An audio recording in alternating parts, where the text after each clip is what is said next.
Au cours de la semaine écoulée, les forces armées maliennes ont mené des opérations d'opportunité dans les zones d'opération de Dougoukoloko dans le cadre des opérations de lutte contre le terrorisme. Ces opérations ont conduit à la neutralisation des terroristes, à l'interpellation de plusieurs suspects, à la saisie de matériel et à l'empêchement de plusieurs tentatives d'incursion. Au titre du théâtre Est, à Gao, une patrouille des FAMA sur la route nationale numéro 16 a appréhendé 2 suspects affiliés au groupe armé terroriste lié au JNIM et a saisi une moto ainsi qu'une arme de poing avec ses accessoires. Les individus interpellés ont été remis aux autorités compétentes. Toujours à Gao, le 1er juillet 2025, les FAMA ont saisi un camion en partance pour Tahaka contenant 50 barriques de gasoil, 5 cartons de canettes et des cartons d'eau minérale. Le conducteur, le camion et les marchandises ont été remis aux services compétents. À Bourem, du 5 au 6 juillet 2025, le commandant du secteur 1, accompagné d'une importante délégation, a effectué une visite d'autorité auprès des troupes.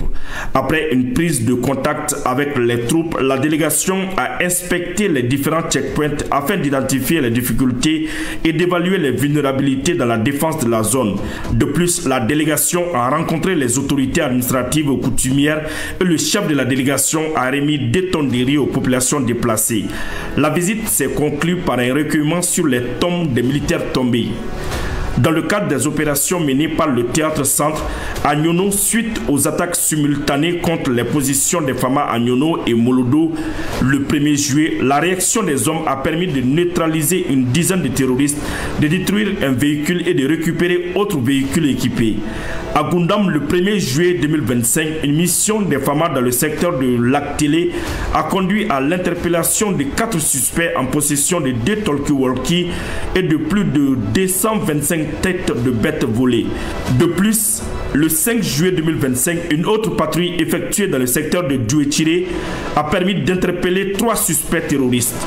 À Ombori, le 1er juillet 2025, suite à une patrouille de proximité, nos hommes ont récupéré du matériel abandonné, notamment une moto, une radio et divers articles. À Sévaré, suite à une patrouille, nos hommes ont interpellé 3 suspects et récupéré une moto. À Ber, le 2 juillet 2025, le ratissage consécutif à l'embuscade contre un détachement de Ber a permis de récupérer un pick-up, un PKM avec boîte chargeur et maillon, un PM avec 5 chargeurs, 6 grenades, un Touraya, un Starlink, 2 postes radio, 2 téléphones Android, une jumelle et divers documents. À Djondjori, le 2 juillet 2025, les FAMA ont repoussé une tentative d'incursion des terroristes dans la ville de Djondjori. Les ratissages ont permis de retrouver un corps de terroristes abandonné, de récupérer un PM, une radio, 2 boîtes chargeurs et un maillon de PKM. À l'éré, le 4 juillet 2025, la reconnaissance d'une maisonnette a permis de retrouver des effets militaires, des munitions de guerre, un maillon garni de 50 cartouches de 6,62 mm long, un gilet paraballe. Le lendemain, le 5 juillet, une patrouille de proximité FAMA a découvert un engin explosif improvisé non loin du camp. Le dit EEI a été détruit sur place par une équipe. En ce qui concerne le Théâtre Sud, suite à l'attaque complexe contre la ville de Nyoro du Sahel le 1er juillet 2025, la riposte des FAMA a permis de neutraliser 25 terroristes, puis de récupérer 3 pick-up de type Toyota, un drone, des mitrailleuses 12.7 et plusieurs PKM et PM. De plus, les FAMA poursuivent les missions de sécurisation des personnes et de leurs biens sur l'ensemble du territoire.